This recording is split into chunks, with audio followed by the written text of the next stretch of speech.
یک شیخ میگه یک انسان در سکرات الموت بود فریاد میکنه حضرت بیا. انسان در وقت سکرات الموت تلقین کلمه‌اش که کلمه‌اش میگه لا اله الا الله. وقتی میگه که به مو آدمی میمرد تلقین کلمه‌اش میکرد اون مردک میوغید. پمیدور نه خمیسته پودرینگ نه قسومه، یعنی همون حیاتش همی بود در بازار فقط میوغید. بعد در وقت مردنش هم همون لفظا را تلفظ میکرد. امروز اما در دنیا الله بگیم و در یاد الله باشیم، در مرگ همون چیز ما تلفظ میکنیم. الله اکبر. و اولی سوال میکنن از الله مون میکنن. ما را ملائک سوال نمیکنه چند قسم جمع کردی، چند خونه ساز کردی، چند بیزنس داشتی، چی کارا میکردی، چند قصور بودی، چند پهلوان بودی. میگه تو کی را عبادت میکردی، تو کی را میشناختی، معبودی تو کی بود.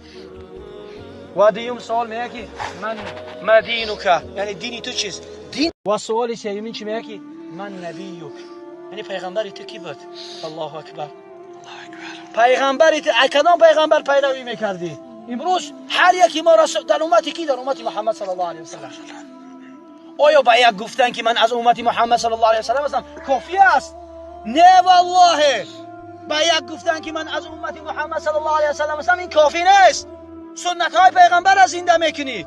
طبق پیغمبر صلی الله علیه و سلم زن میگیری، طبق گفته های پیغمبر نماز میخونی، طبق گفته های پیغمبر معامله اجتماعی همه امور. برای الله سبحانه و تعالی در قرآن چی میگه؟ بهترین نمونه برای شما محمد صلی الله علیه و سلم است. ما دیگه نمونه نداریم. نمونه ابرزه دیگه پدرشن محمد صلی الله علیه و سلم است. دیگه یگان کس نمونه شدن نمیتونه. نه حافظ، نه رقاصه، نه یوفسی میزه، یگان کس نمونه شدن نمیشه.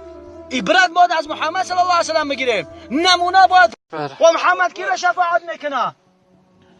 و او دعامون روز محمد در فکر ما و شما است. امروز امت محمد در چی کار است؟ امروز امت محمد سنت محمد را ترک کرده است. در دم دنیا، در دم خواهشات نفسانی. و محمد هم در امو حالت دهشت، در امو حالت وزمینی در فکر این امت ما و شما است. و الله این مقام شفاعت براش عطا میکنه و محمد صلی الله علیه و سلم شفاعت میکنه. و ما دعا میکنیم الله شفاعت محمد صلی الله علیه و سلم نصیب ما و نصیب این برادر بگردونه.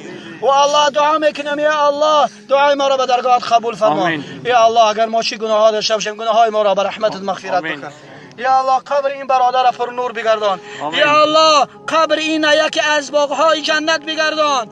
چنانچه پیغمبر صلی الله علیه و سلم میگه قبر یکی از شقری های دوزخ میشود، یکی از باغهای جنت میشود.